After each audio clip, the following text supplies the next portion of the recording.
episode of Sorare Made Easy, I basically just wanted to evaluate all of who I consider to be the starting under-23 goalkeepers and just kind of see their value for money and put the information into a different kind of light so you can make your own decisions who works best for your team.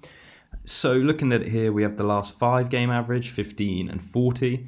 You have the ETH price, the GBP price converted, and I've broken it down into a price per season. So what that allows us to do is see that although Van der Voort is a really high pickup at like 1.5k, when you consider he only has to earn you back £287 like a season, it's actually, and you keep the underlying asset which you can sell on, I think it's actually kind of, it makes them good value for money, not as overvalued as they first seem when you open up the game and think you have to pay 1.4k for a goalkeeper.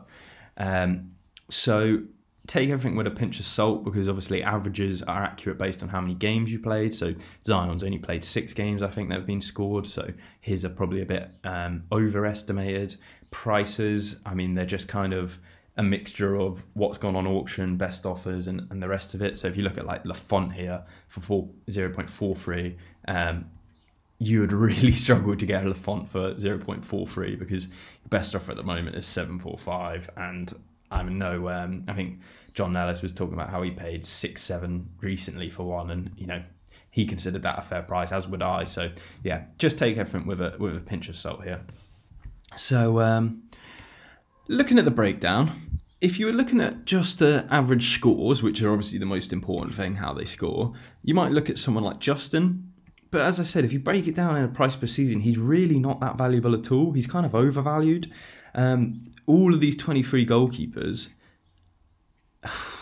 I mean, this Norden Jackers is the only one that, you know, might be viable, and I don't really know a lot about him. So I would avoid him. I would avoid all of the 23s basically, and kind of take a longer term perspective.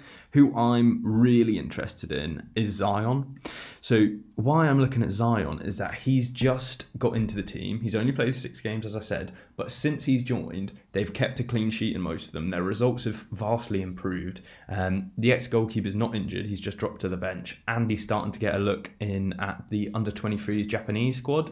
And what that means is that, you know, people that do this for their job, they scout and, you know, manage football teams, they believe that he's got enough talent. So, you know, that is a massive green light for me, that he's got in, he's had more minutes than Osako, and he's fighting Tani for a position. And even if you just look at their prices, Tani's more expensive, has a lower average, and price per season's higher. Obviously, the reason for that is that Tani's a guaranteed star. Suzuki's just came into the team. It's all these type of informations.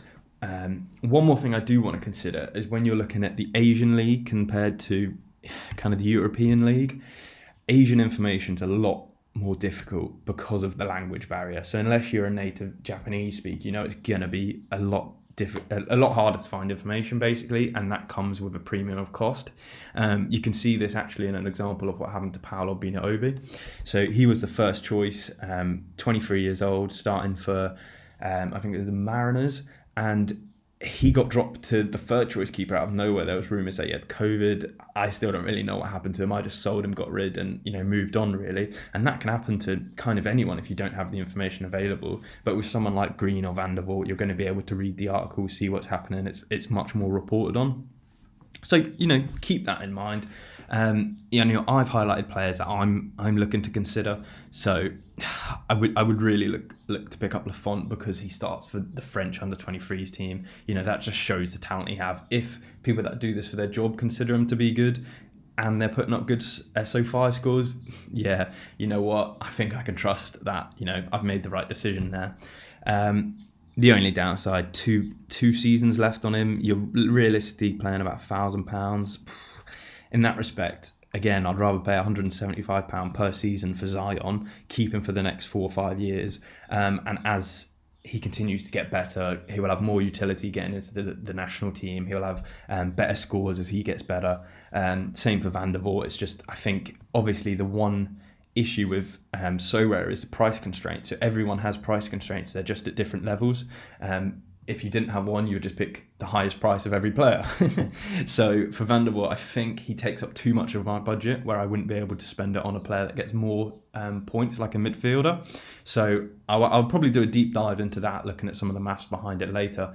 But for now, as I said, it's probably between Suzuki or Green for me, and that comes under your own kind of risk preference of, are you happy with Asian League information where you might not know what's happening with them.